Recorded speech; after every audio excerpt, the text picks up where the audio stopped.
ഇനി ഓണത്തിന് മുന്നേ പർച്ചേസ് തുടങ്ങൂ. മനസ്സിലുണ്ടോ MXലുണ്ട്. MX wedding centre, Perinthalmanna road, Mele Pattambi. വാടക വീട് കേന്ദ്രീകരിച്ച് ലഹരി വിൽപ്പന. വളാഞ്ചേരിയിൽ സ്ത്രീയടക്കം 3 പേർ പോലീസ് പിടിയിൽ. വളാഞ്ചേരി കാവുംപുറത്ത് വാടക വീട് കേന്ദ്രീകരിച്ച് നടത്തിയ പരിശോധനയിൽ വൻ ലഹരി ശേഖരം പിടികൂടി. ഏകദേശം 43 ഗ്രാം MDMA-യും 4 കിലോഗ്രാമിലധികം കഞ്ചാവും 3 കിലോഗ്രാം തിമിംഗല ഛർദിയുമാണ് വളാഞ്ചേരി പോലീസ് പിടികൂടിയത്. സംഭവവുമായി ബന്ധപ്പെട്ട് മലപ്പുറം രണ്ടത്താണി സ്വദേശി കല്ലൻ നാസർ, ലക്ഷദ്വീപ് സ്വദേശി മുഹമ്മദ് റാഷിദ്, ലക്ഷദ്വീപ് സ്വദേശിനി ഹുസ്നി മുബാറക് എന്നിവരെ പോലീസ് അറസ്റ്റ് ചെയ്തു.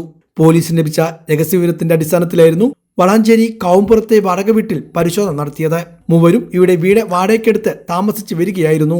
ഈ വീട് കേന്ദ്രീകരിച്ച് കഞ്ചാവും MDMA ഉൾപ്പെടെയുള്ള ലഹരി വസ്തുക്കളും വിൽപ്പന നടത്തുന്നതായാണ് പോലീസ് കണ്ടെത്തിയിരിക്കുന്നത്. കോട്ടക്കലിൽ ഉഴിച്ചൽ ചികിത്സയ്ക്കായി എത്തിയാണെന്ന വ്യാജേനയാണ് പ്രതികൾ കാവുംപുറത്ത് വീട് വാടകയ്ക്കെടുത്തിരിക്കുന്നത്.